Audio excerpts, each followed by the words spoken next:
with meteorologist Sydney Sullivan. Well, good Friday morning. We are sitting nice and quiet pretty much all across the southeast for the time being. High pressure is locked in, so that brings us that nice dry weather. But since it's coming down from Canada, it's actually bringing in a little bit of cool weather.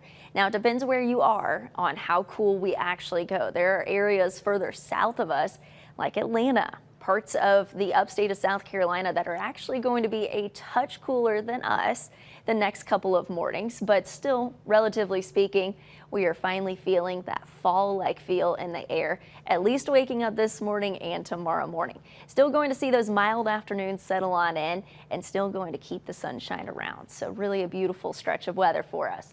Now looking at our afternoon highs, primarily in the upper 70s. There are going to be a few 80s sprinkled on in throughout this afternoon, but it's still coming with very low humidity. So wonderful news there.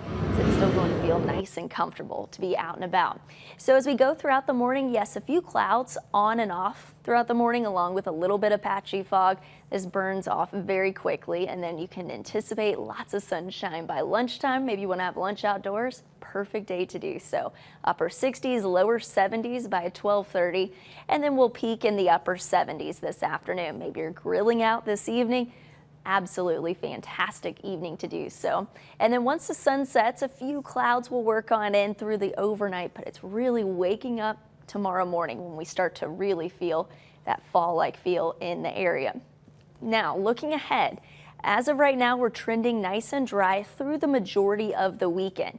Towards Sunday, we'll start to increase our humidity ever so slightly, and that's actually coming from some moisture that is starting to work across parts of Florida and the Gulf. As it starts to lift a little bit further northward, it brings in that humid air mass. But it's really once we move on into early next week, especially Tuesday into Wednesday, where we could see an approaching front that will likely bring us a little bit more rainfall. Depending on how well it holds together by the time it reaches us, will overall determine how much rain we see out of it.